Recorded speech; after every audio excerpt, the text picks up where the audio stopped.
Hi boys and girls, it's Miss Rossi. Today we are going to use negative and positive space along with value to create an optical illusion. Let's get started. What you'll be needing for your drawing today is a pencil, a skinny Sharpie or a skinny marker or a pen, an eraser.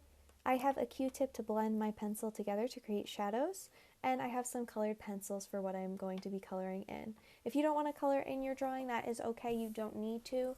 I'd recommend colored pencils if you do want to color yours in because they make it a little easier to get in all the small spaces, and they are a lot easier to blend together than things like crayons and markers. So we're going to be creating an optical illusion today by doodling on a piece of lined paper. If you don't have lined paper at your house and all you have is plain paper, you can take anything like a book, like a box of markers or a ruler, anything with a straight edge, and create your own lines on your paper, and that's going to work just fine. I have my notebook paper here that I'm going to use, and I'm going to start by drawing with my pencil. What we're going to be drawing today can be an animal, it can be an object, it can be anything you want, but we're going to have it weaving in and out of the lines on our paper. So we want it to look like it's maybe going in and out of a fence or blinds on a window. It could be anything, but we want it to be going in and out of the lines on our paper.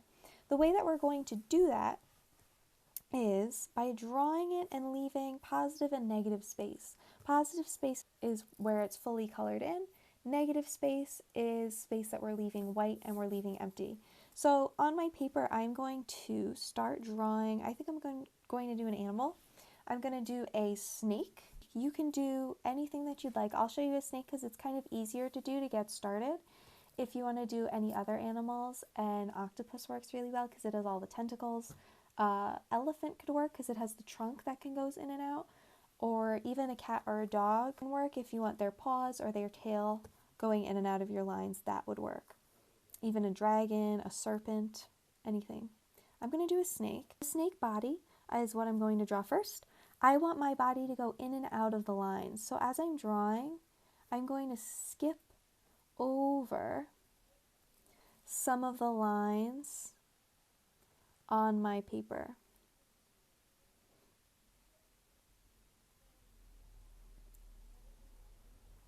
So I am drawing through some, skipping over the others.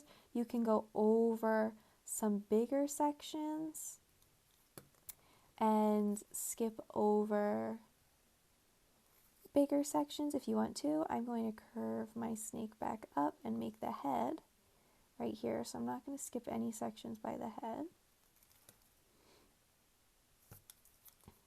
And I can curve this back down.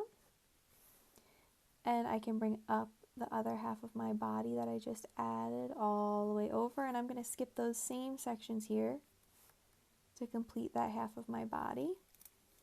Let's make this a little bit straighter.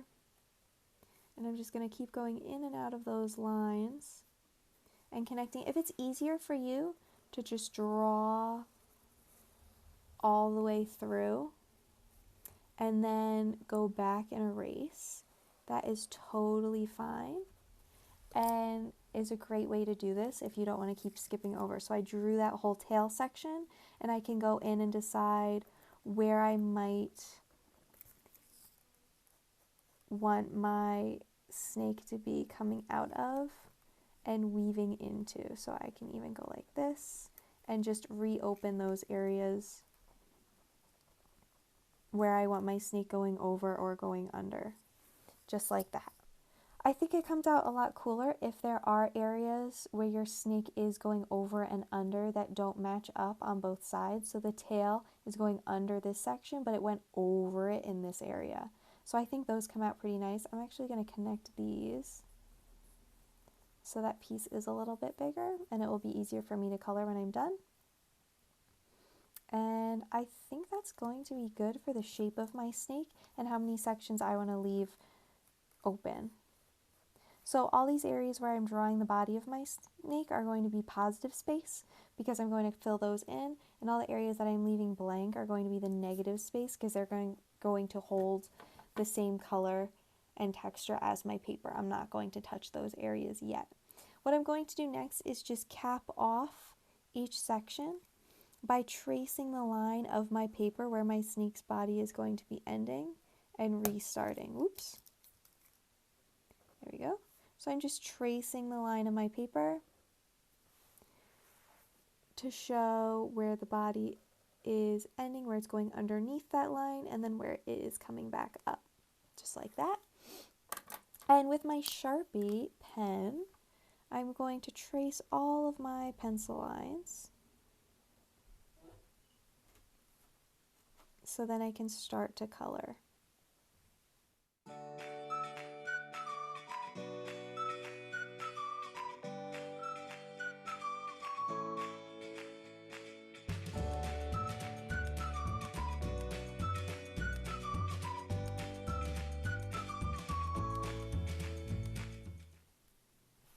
And now that my snake is all traced, I am going to erase.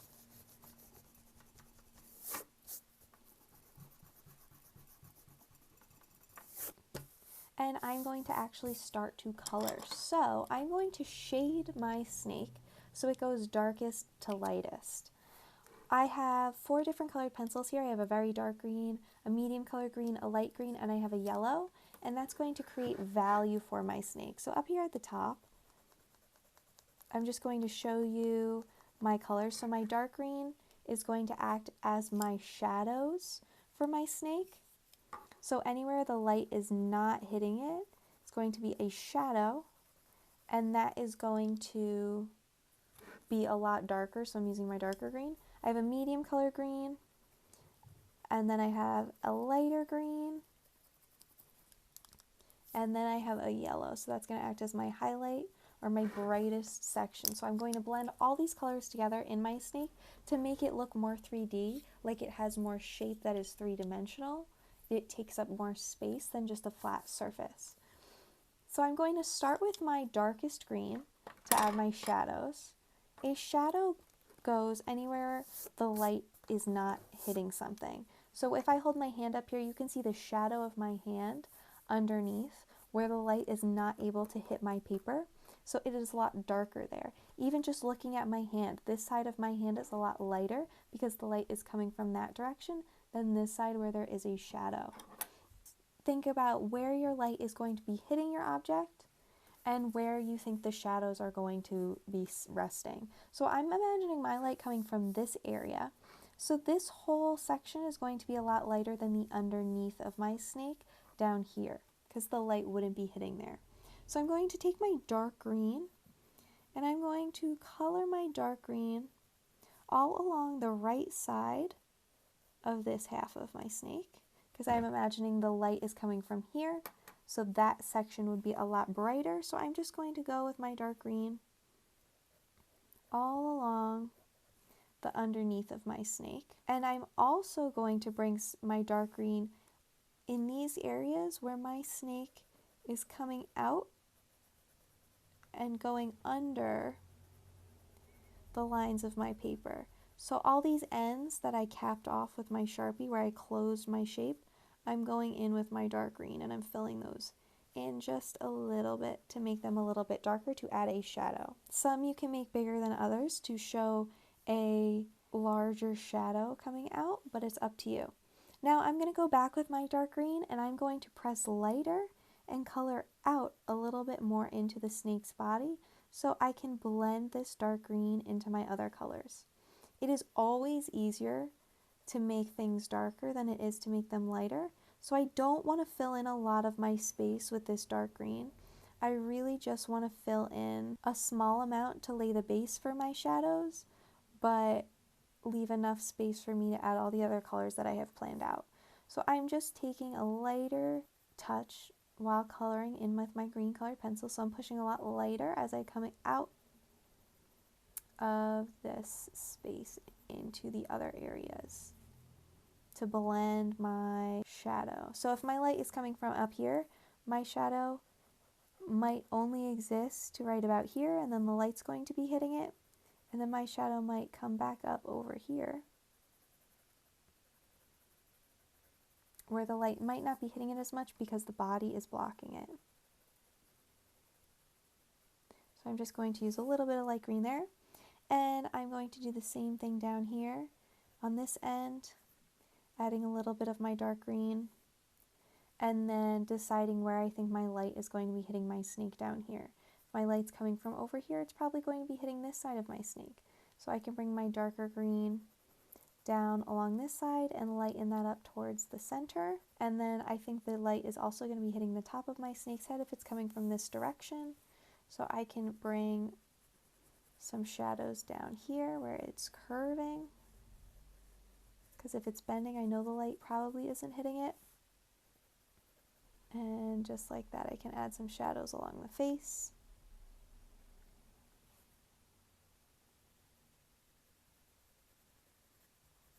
That looks good.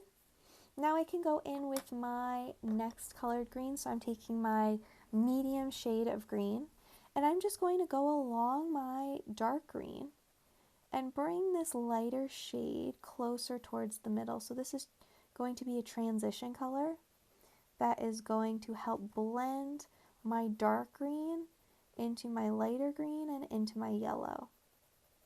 So again, I'm not filling up that whole space. I'm just pulling this darker green color closer to the middle and closer to where I think there's going to be highlights. So I'm still leaving a lot of white space there that I can fill in later with my lighter colors, but I just want to help transition my green that I used already to be a lot lighter to help blend into those lighter colors later. And now you can start to see the shadows and the highlights forming as I'm blending in these colors. You can see where it's getting darker. As it's getting lighter, it's creating more form and more shape to my snake. Sometimes it helps to have a reference picture to look at as you're drawing. So if you want to look at a picture of a snake on the internet, that could be really helpful in deciding how you want to put your colors together, how you want to add your highlights and your shadows. So now I have my lightest green here, and I'm just going to color over the top of that whole thing. Again, doing the same thing where I'm pressing lighter as I'm getting closer to the center. And I'm still leaving a tiny, tiny bit of white space there for me to add my yellow as my highlight. So all of these lighter shades are helping me get to that highlighted space by blending these colors together. And then I just need to make sure I leave a tiny bit of white space in there for me to color in my highlight. This green is a much more yellowy green too, so it's going to help me blend into my yellow that I have for my highlight a lot easier than if I used that other green that I just had. There we go. And now I'm going to go in with my yellow colored pencil, and I am going to fill in all of the white space that I have left with my yellow. And I'm actually going to take this yellow over most of my other colored pencils to blend it into my green a little bit better. It's going to make my green a lot brighter, and it's going to help it ease into that bright yellow where my highlight is a lot better. Once you have all of your colors laid out and your highlights are filled in, it's easier to tell where you think you might need to get a little bit darker, where you want to add maybe a little bit deeper of a shadow. So I'm going to go in with my darkest colored pencil, so my dark green, and I'm just going to blend that into certain areas where I think it could use a little bit more of a shadow. You might not have to do this, yours might look fine the way that it is, but I just want to make mine a little bit darker in certain places. I can even take my medium colored greens and help blend those areas together a little bit better. That looks good. I'm going to give my snake an eye, and I'm going to go in with my eraser and just erase any spots where my colored pencil might have gotten in between the lines where I wanted to leave negative space. Now you can leave your drawing like this where you're leaving those spaces empty. I'm actually going to go in with my pencil and add even more shadows by shading the lines on my paper. Wherever my snake is interacting with a line, wherever it is going over or under a line, I'm going to just outline that section with my pencil, and I'm just going to shade that section in by pressing dark along the edges and letting that get lighter towards the middle. And that's going to give the lines of my paper a little bit more shape, so it looks like my snake is actually interacting with something. So I'm going to go down here and do the same thing. Darker along the edges and lighter in the middle. So I'm pressing harder along the edges than I am pressing in the middle.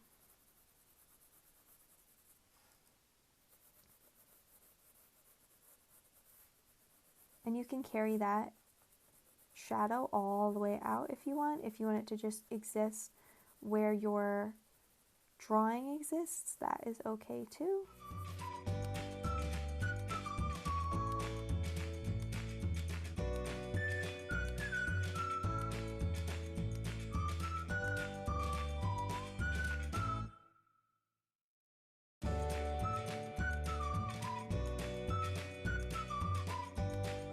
All right, there you go. You can go in on each of your lines and do that, or you can just do it on the ones where your object, or in my case, my snake, is interacting with them. I want to make sure I do it on both sides, so I see I missed that spot. Just like that. And I have a Q-tip here to help blend my pencil together to create these shadows and highlights. You can use your finger to blend. I think a Q-tip is easier to use because it's a lot smaller than my big fingers. And it can spread the color a little bit better than my finger can.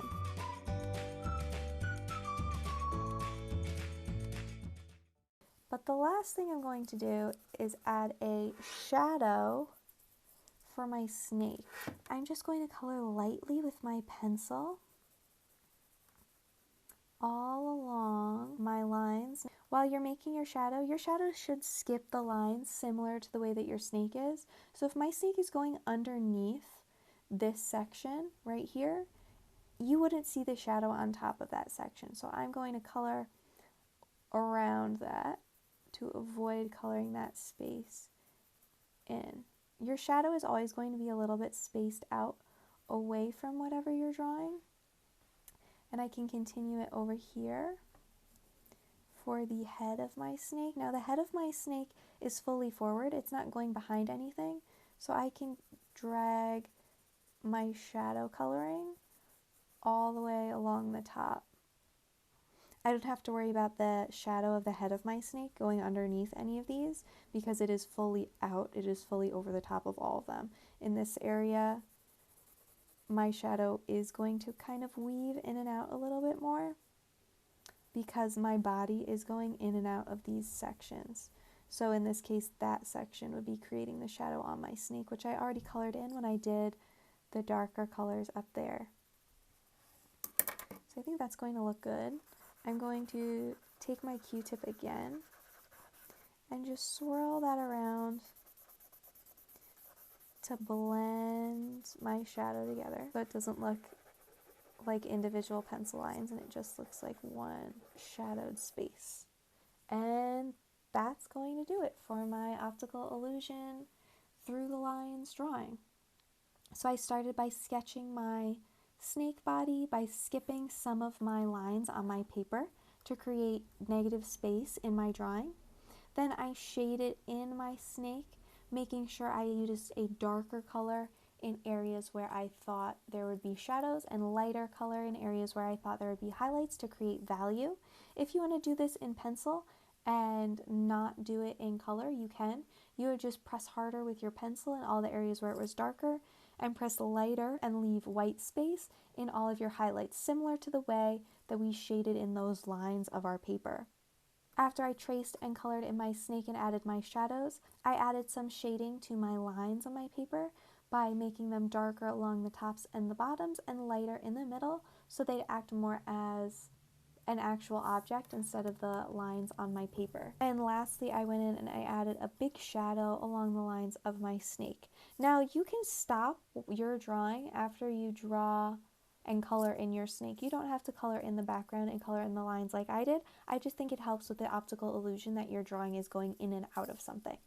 So that is totally up to you. You don't have to draw a snake. You can do another animal. You can do like an octopus or an elephant. You can do a flower and have the stem going in and out of your lines. You can even do like a ribbon or any kind of object that you think can flow in and out of these lines.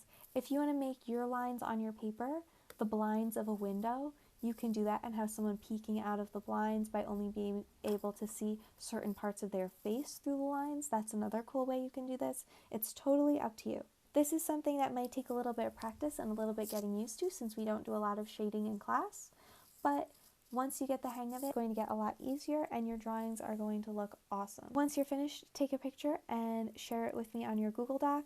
I can't wait to see the awesome things you guys create. Have fun, try your best, and get creative. Bye!